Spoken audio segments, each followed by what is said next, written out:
Qazaxıstanın Almatı şəhərində Azərbaycanın ümumilli lideri Heydər Əliyevin anadan olmasının 102-ci il dönümünə həsr olunmuş Qazaxıstan-Azərbaycan Beynəlxalq Forumu Qərbi Azərbaycana qayıdış çağırışları adlı tədbir keçirilib.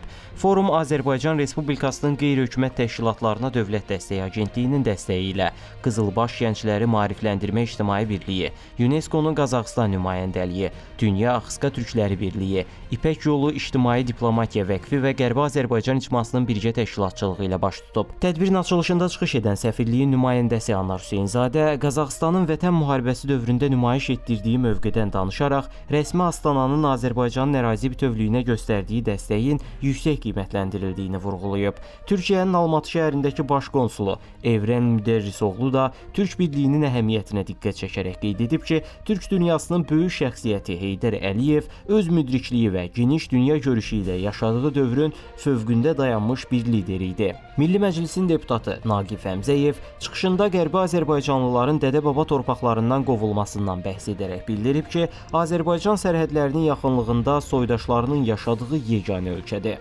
Layihə rəhbəri, Azərbaycan Mətbuat Şurası İdarə Heyətinin üzvü və Yeni Çağ Media qrupunun baş direktoru Aqil Ələskər çıxışında Qərbi Azərbaycana dönüşün Qarabağa dönüş kimi reallaşacağına inamını ifadə edib.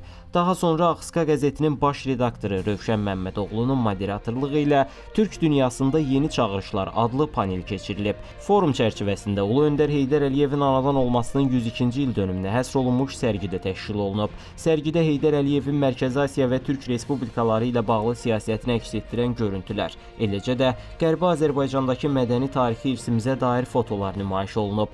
Tədbirin sonunda yekun bəyanat qəbul edilib və xatirə şəkli çəkdirilib.